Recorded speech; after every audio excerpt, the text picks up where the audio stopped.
Então vamos lá. Tá aqui o material sobre a parte de busca, né? Na nossa semana 8. Eu creio que vocês até agora viram esse conteúdo que nós colocamos, que nós ministramos, e fomos conduzindo a disciplina desde as estruturas básicas até a parte de TAD, registros, né? Na aula passada nós vimos a parte de ordenação, né? E nessa aula agora a gente vai ver busca. Por que busca antes de ordenação? É uma questão até interessante, né? Primeiro porque toda busca, não toda busca, né? A primeira que a gente vai ver é uma busca que não trabalha com ordenação. Mas a busca ela é mais eficiente quando você trabalha com dados previamente ordenados, né? Só para vocês terem uma ideia de onde esse assunto da busca vai resultar, quando vocês estudarem bancos de dados, principalmente essas tecnologias relacionais, né, o banco de dados relacional, que é o que mais é utilizado para armazenamento de dados operacionais, vamos dizer assim, vocês vão ver que existe uma preocupação muito séria com a questão da busca dos dados, ou seja, da velocidade que os bancos de dados conseguem recuperar a informação, né? E aí, estudando, vocês verão que muitos bancos de dados, na verdade, cada banco de dados tem a sua estratégia de indexação, justamente porque é através da indexação que se consegue buscar a informação mais rapidamente, né? Muitos bancos de dados, desses mais utilizados no mercado, Oracle, SQL Server, DB2, PostgreSQL, e tem outros também, né? O próprio MySQL também faz. Eles têm ferramentas que eles verificam uma consulta SQL, eles contrapõem aquela consulta em relação aos índices existentes em uma tabela de dados e eles verificam uma previsão de tempo de execução, não só de tempo de processamento, de memória, de quantas linhas vai atingir. E tudo isso ele faz com relação à indexação, à estratégia de indexação da tabela. Se a tabela não tem índice algum, então ele já te sugere que você deve criar índices segundo as colunas que são mais consultadas. Tem mais de 12 anos que eu trabalho com o banco de dados SQL Server, e com relação a ele eu posso dizer com mais segurança que ele até mesmo, nós temos uma ferramenta chamada Profiler, que a gente pode ligar essa ferramenta Profiler para ela ficar recebendo, ela intercepta toda e qualquer consulta que acontece em uma tabela. E aí, a partir dessas consultas que ele vai interceptando, ele vai lendo quanto tempo demorou, quais são os campos que são mais consultados, quais são os campos que são mais utilizados na cláusula where, ou seja, que são os critérios de consulta. E aí você pode deixar ele ligado por semanas. Ele vai armazenando tudo isso em uma tabela, né, no próprio banco. E a partir de um determinado momento, você vai utilizar uma ferramenta que o próprio SQL tem, que é o Advisor, e ele vai aconselhar você sobre qual é a melhor estratégia de indexação para você adotar em cima daqueles dados, para que as consultas fiquem mais rápidas, certo? E aí, sempre quando a gente fala em estratégia de indexação, é a questão de pré-ordenar os dados para que você possa acessá-los mais rapidamente. A melhor ideia de indexação que a gente pode desenvolver é os índices dos livros. Sempre quando você quer ver um assunto, você vai lá no índice e já localiza a página. E aí você cai direto na página e já acessa o dado que você quer. A indexação dos bancos de dados é exatamente assim. São criadas páginas de dados e são criadas estruturas de índices que apontam para essas páginas. Então, a ideia, isso para vocês terem uma noção de onde que foi desencadear aí, ou onde foi, vamos dizer assim, ser aplicado toda essa questão de busca e de ordenação que a gente está estudando aqui em estruturas de dados, né? Aqui o que a gente está vendo são os rudimentos daquilo que hoje a gente tem de melhor nos bancos de dados. Consultas rápidas, tudo porque trabalham com estratégia de dados ordenados, né? Todo índice ele obedece uma ordenação. E é por isso que aqui eu vou falar para vocês assim, uma das primeiras questões que a gente tem que tratar é se a gente está trabalhando com um conjunto ordenado ou com um conjunto desordenado, certo? Vocês conseguem entender isso que eu falo? Se nós estamos trabalhando com um conjunto ordenado e com um conjunto desordenado? Coloca aí para mim. Consegue entender isso? O que é um vetor desordenado? É um vetor que ele não obedece ordem alguma, né? Pessoal, entenderam isso? É um vetor que ele foi alimentado e ele não tem ordem, nem crescente, nem decrescente, certo? E aí eu pergunto para vocês, se vocês não conhecem a ordem estabelecida, ou não sabem, ou não existe uma ordem estabelecida, qual é a única maneira de você procurar um dado dentro do vetor? É varrer o vetor do início ao fim até encontrar esse dado. É ou não é? Exato, um por um. Um por um, não há outra saída. Os bancos de dados, quando a gente tem uma tabela de dados que ela não tem índice algum, exceto a chave primária, e ela não tem índice algum, e é claro, eu estou falando de uma tabela que é grande, né? Gigas e gigas de informação. E aí você vai fazer uma consulta lá, ele não tem como encontrar aquela informação rapidamente. Então ele vai bater até encontrar aquele dado. E isso pode demorar. Se você cria um índice, ou seja, se você mostra que tem uma estrutura ordenada, ele vai pelo índice e encontra mais rápido, e bem mais rápido, certo? Então, a primeira consulta que a gente vai estudar agora é a busca, né? A primeira busca que a gente vai encontrar, que na verdade é a busca sem critério, é a busca sequencial, né? Olha aí o que eu escrevo aí, a busca sequencial, o algoritmo mais simples, porque ele presume um conjunto de dados ou desordenado ou com ordenação desconhecida. Você não sabe qual é a ordem que existe ali. E aí qual é a saída? A saída é bastante simples. Você começa a varrer aquele vetor ou aquela estrutura de dados, e aí eu acho que eu não preciso mais falar sobre isso, né? Porque uma coisa é falar de vetor, mas eu também posso falar de matriz, vetor de inteiros, mas também posso falar de vetor de registros, enfim, vamos falar de estruturas de dados, como a gente já viu, no conceito mais genérico possível. Então, o funcionamento dele é bem simples. Você começa na primeira posição e varre até você encontrar aquele registro, aquele dado. A hora que você encontrou aquele dado, você simplesmente abandona a busca sequencial. Tudo bem? Todo mundo entendeu isso? É aquela busca que a gente faz, às vezes, quando a gente perde alguma coisa, né? Perde um documento, perde alguma coisa aí em casa, no trabalho, e você tem que procurar. Você não sabe nem por onde encontrar, ou por onde começar. Significa que você não tem ordem.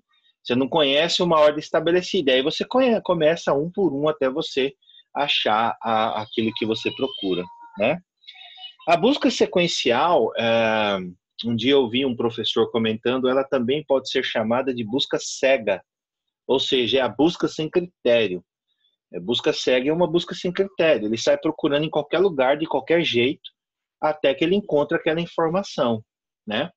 Normalmente, quando a gente estuda complexidade de algoritmos, a busca sequencial ela é a busca do pior cenário. Sempre em complexidade de algoritmos a gente tem o melhor e o pior cenário, né? E o pior cenário dela é que ela vai varrer todo o conjunto de dados até encontrar aquela informação, né? O tempo de execução daquilo, tempo de acesso, tempo de recuperação, tempo de comparação, ele vai fazer isso até que ele encontre aquela informação, né? É importante a gente pensar nisso em questão de performance, principalmente quando a gente fala de um grande conjunto de dados.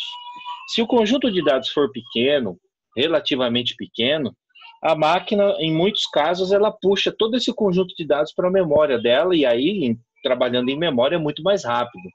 Mas quando você tem um largo conjunto de dados, a puxar os dados para a memória não é possível, e aí o gerenciador de banco ele tem que trabalhar com o HD.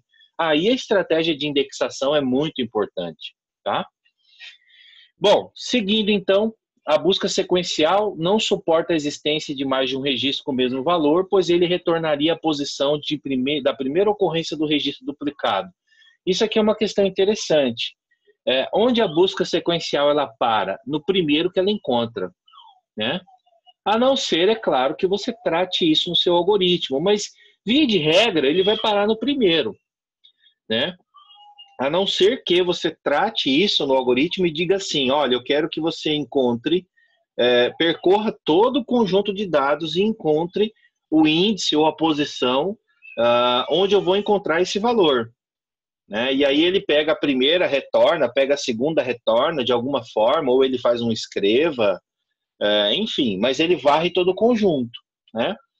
Mas via de regra, ela para na primeira ocorrência do valor, justamente porque você não conhece a ordem. Né? Aqui tem uma implementação, vocês estão enxergando aí a implementação do algoritmo, vocês viram no material? Sim, tranquilo, né? Qual que é a estrutura de dados que a gente está usando aqui? Um vetor de inteiros, né?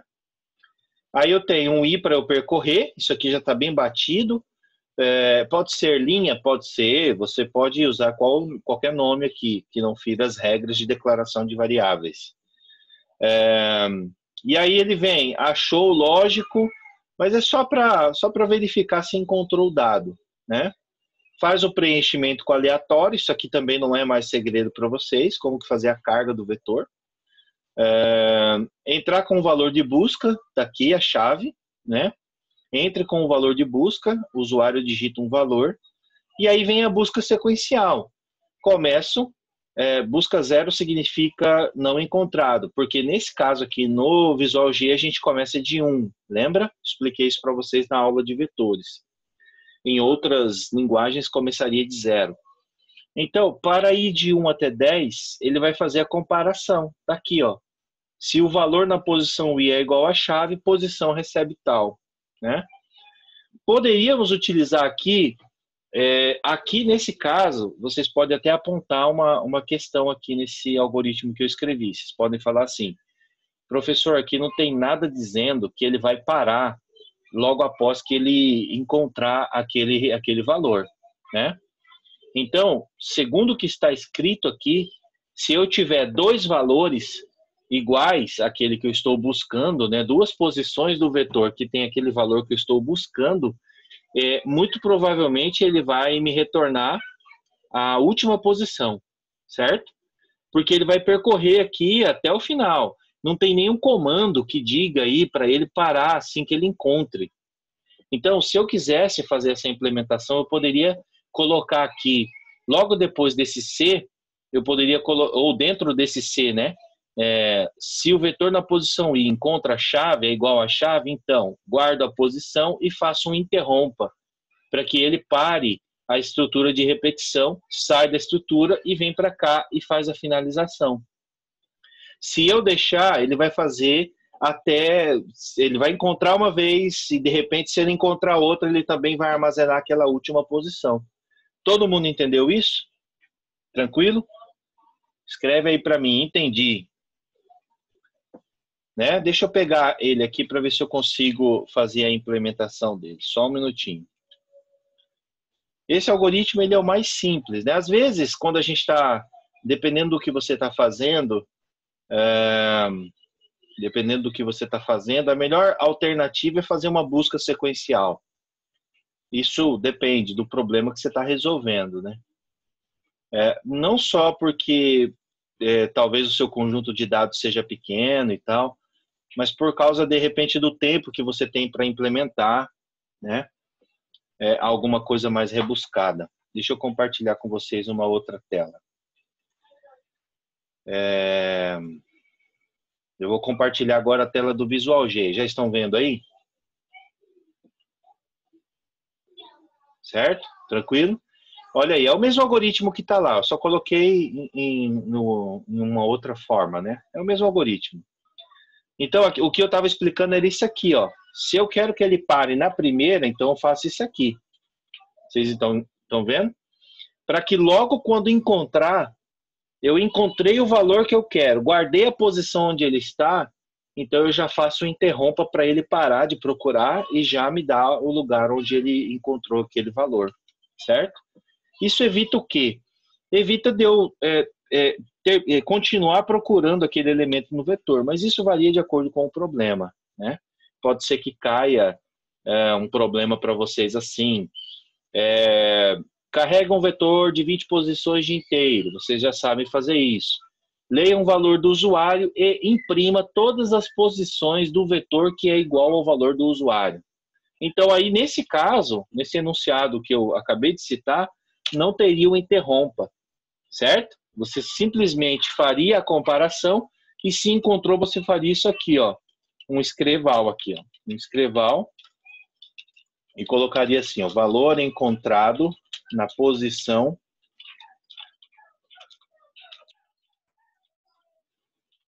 certo? Todo mundo entendeu o que eu falei? Eu não sei se aqui no aleatório ele vai fazer isso, mas vamos ver. Vamos ver se ele vai fazer. Tá aqui. Aí, ó, tem repetido, ó. Vamos ver se vai dar certo. Olha lá, ó. Valor encontrado na posição 3 e na posição 4. Entenderam? Isso porque o nosso algoritmo não tem interrompa. Se ele tivesse o interrompa, né, ele faria isso aqui, ó. Ele pararia na primeira posição onde ele encontrou o valor. Não tem valor repetido, mas tudo bem, ele pararia na primeira. Deixa eu ver aqui se vai ter algum valor repetido. Aí, 48. Olha lá. 48 ele parou na quinta posição e não continuou o algoritmo. Entenderam? É disso que eu estou falando para vocês. Tranquilo, pessoal? Alguma dúvida? Olha, é importante entender isso aqui e também entender a questão da ordenação que nós falamos na última aula,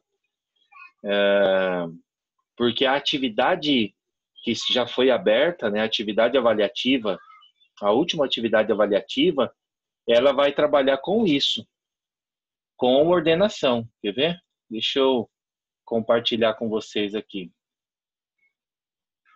Olha aí, vocês estão vendo a tela da atividade? Sim? Olha aqui, ó. Vamos implementar um TAD um pouco mais encorpado. Vamos implementar um TAD para manter um vetor de 500 números. Por favor, use aleatório aqui, tá? Senão vocês vão ficar 2 semanas só para alimentar o vetor. Não se preocupe com a digitação, faremos uso com aleatório, da alimentação com aleatório. O TAD alimentará o vetor automaticamente, então isso aqui vocês vão fazer automaticamente, né? Não precisa se preocupar. O TAD deverá oferecer 3 métodos de ordenação, olha aí, que já estudamos. O usuário escolherá qual método será aplicado no vetor de 500 números aleatórios, ou seja, depois que fizer a leitura dos números, que será feita automaticamente, você até pode, no menu que a aplicação vai ter, você até pode dar uma opção no menu para que o usuário veja todos os números que foram inseridos, certo? Isso pode ser uma opção do menu. Aí depois uma outra opção do menu, ordenar com bubble sort, ordenar com insertion sort, ou seja, ordenação por inserção, e aí vai. Ou ordenação por seleção, você pode aplicar os 3 métodos de ordenação, tá? Então, de prima, vocês terão, e aí eu dou uma dica, a gente pode até trabalhar nisso, viu, Cleito? De fazer algum vídeo explicativo de como manter um menuzinho, eu acredito que a gente já fez isso em alguns momentos, e também de como fazer cópia de vetores, porque nesse caso aqui é muito importante deixar o vetor original sem mexer nele, entenderam? Para a gente conseguir sempre ter os dados originais e fazer vários métodos de ordenação, né? E aí o TAD, por fim, o TAD também deverá oferecer a chance do usuário realizar pesquisas no vetor. Além de informar o valor que deseja buscar, o usuário deverá escolher qual método de busca ele usará, se sequencial ou binária, certo? Olha que interessante. Pessoal, só para vocês terem noção, esse exercício aqui, ele contempla tudo aquilo que nós estudamos até agora, só para vocês verem. Noções nada. Uma proficiência nas ferramentas de algoritmos, estruturas de repetição, vetores como variáveis indexadas, poderia ser feito através de registro, poderia também.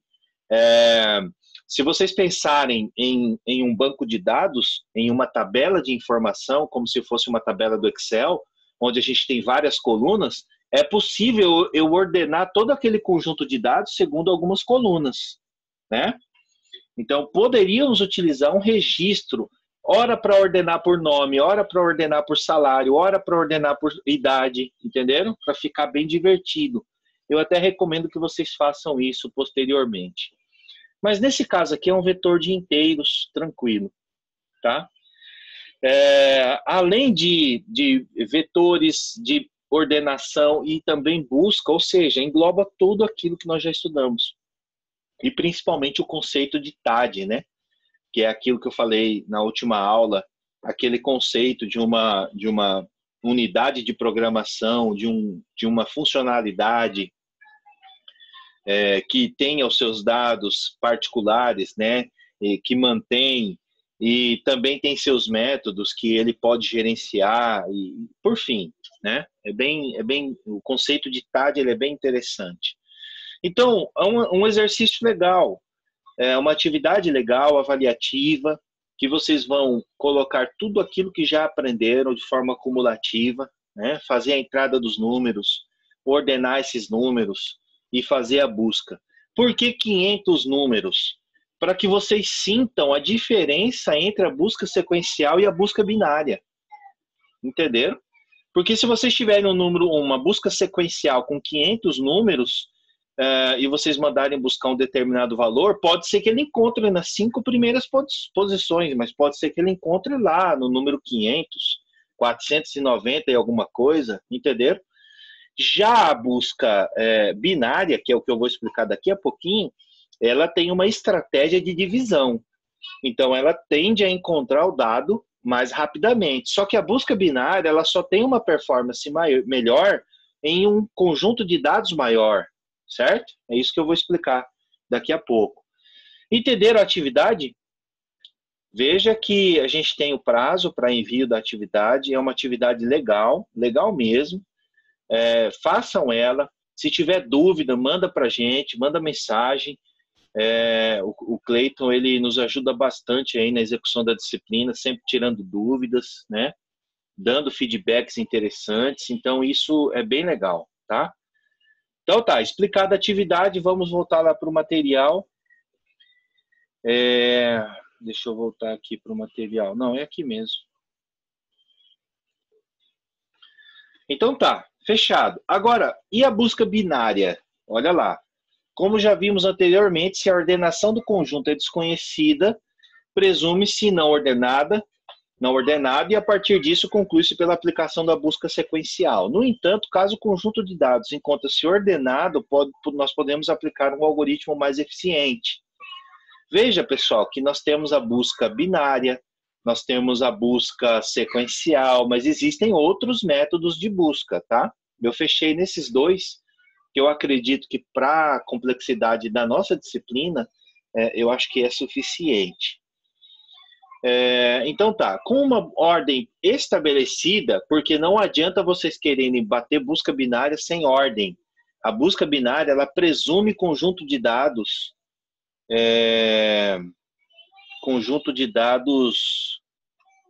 ordenado. O que foi? Não tá legal o áudio aí não, pessoal?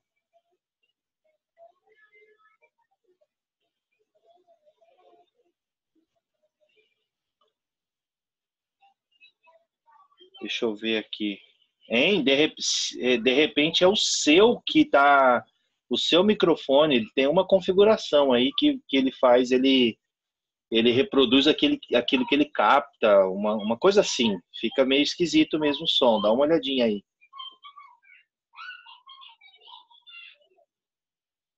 Tá, então vamos lá.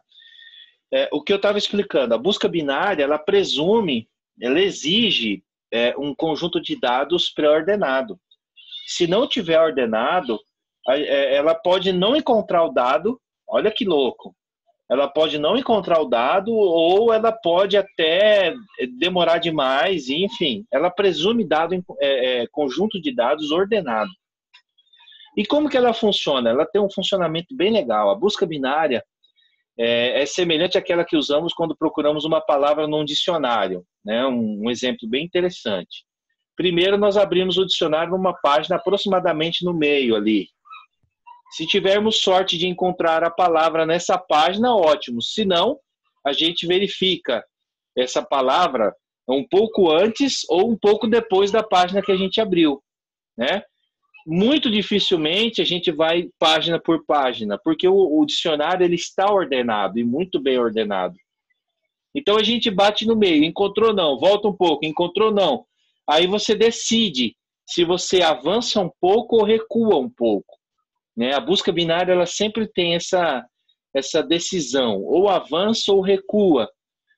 Mas é claro que em se tratando de um algoritmo de busca binária, ele sempre busca trabalhar com a metade exata, entendeu?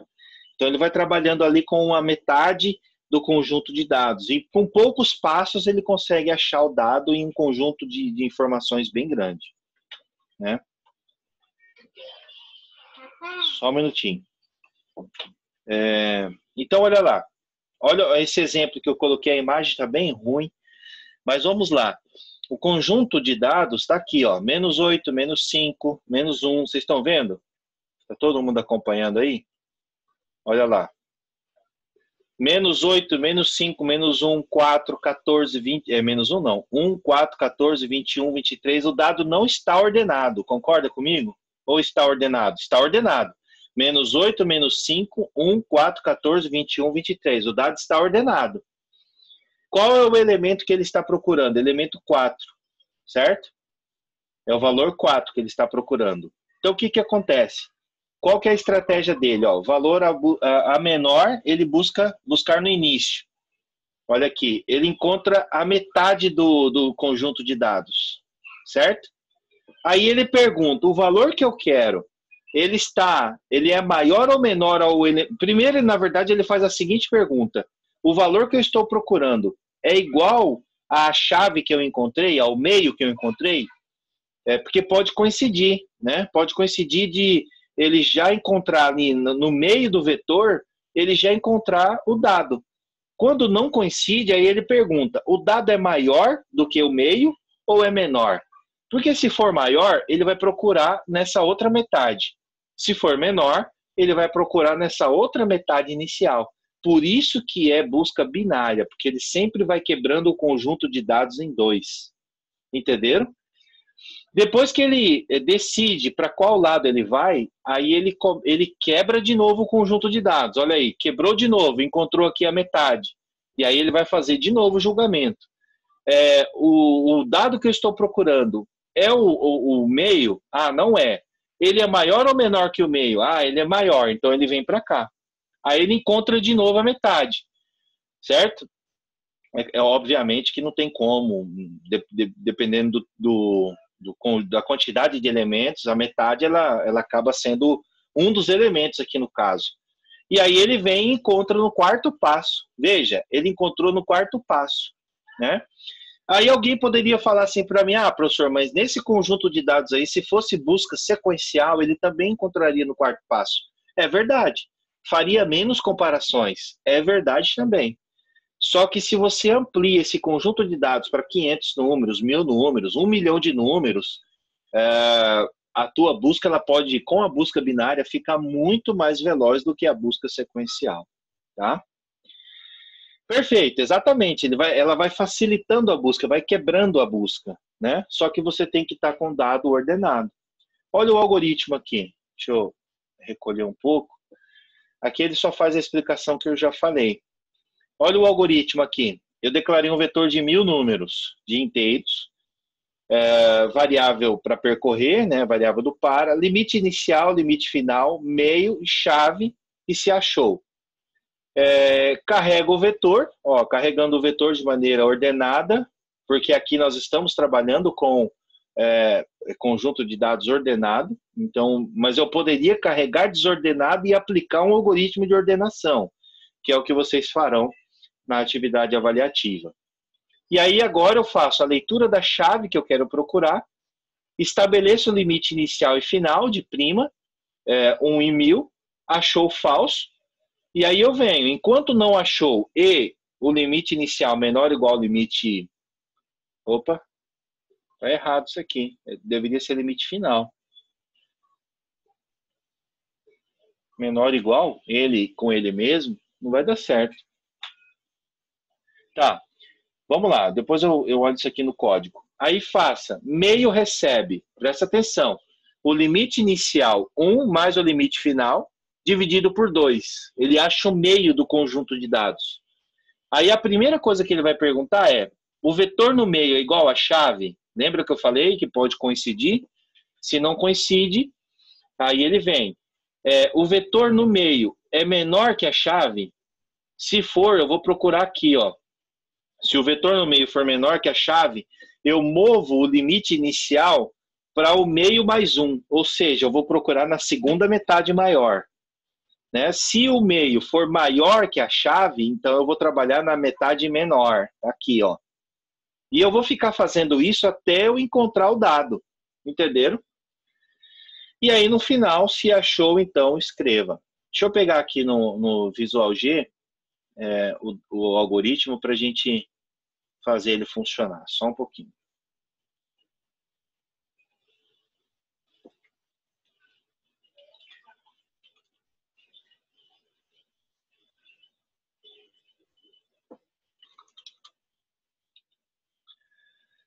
Deixa eu compartilhar com vocês. Ó, o algoritmo está aqui. Só que aqui, pessoal, nesse caso, o ideal seria a gente fazer contagem de comparações, né, para vocês saberem quanto tempo ele encontrou o registro, se foi mais rápido ou menos rápido que a busca sequencial, né? Mas se vocês, de alguma maneira, estipularem esse conjunto de dados aí e executar esse algoritmo, que seja manualmente, vocês vão ver que ele retorna bem mais rápido, dependendo da quantidade de dados, do que a busca sequencial, obviamente. Né?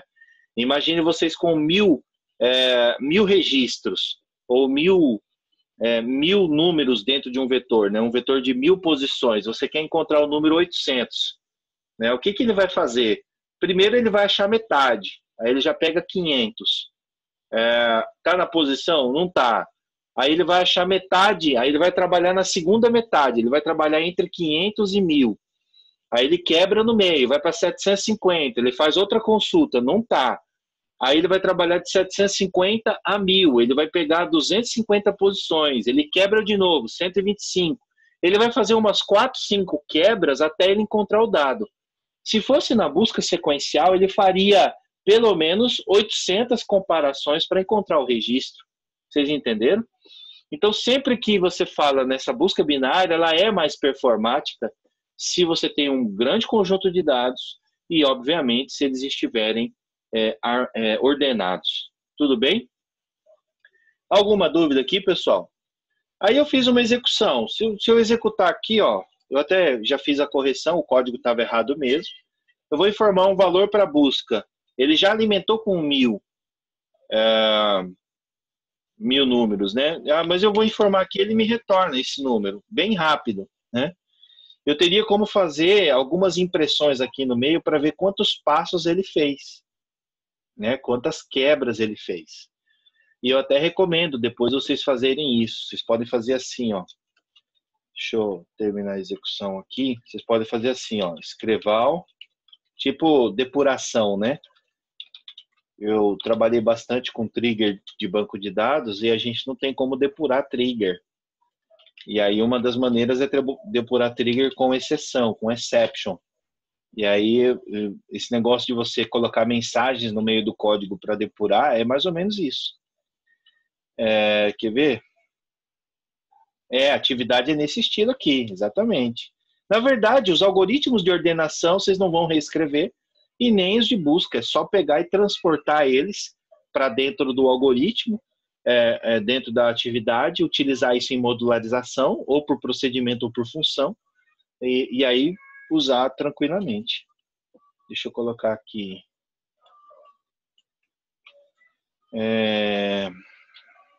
Limite inicial. Acabando o tempo aqui já. Mas eu quero voltar para terminar mais uma explicação aqui. Limite final. Vamos lá executar aqui. De 1000 eu quero procurar o 800 que eu falei. Olha lá.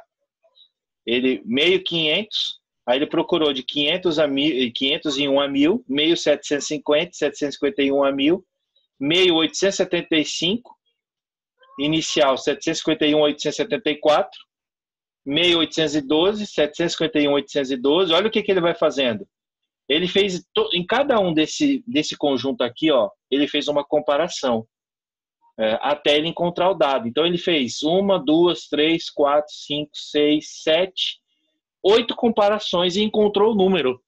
Se fosse sequencial, nós levaríamos um tempo para até ele encontrar esse número aqui. Entenderam? Essa é a vantagem da busca binária. Ela é muito mais rápida se você tem uma grande quantidade de informação. Tudo bem, pessoal? Tranquilo até aqui? Alguma dúvida? Vamos encerrar, que eu vou voltar e aí eu vou fazer mais um comentário com vocês, bater um pouquinho mais na atividade e daí a gente finaliza, tá bom? Até mais.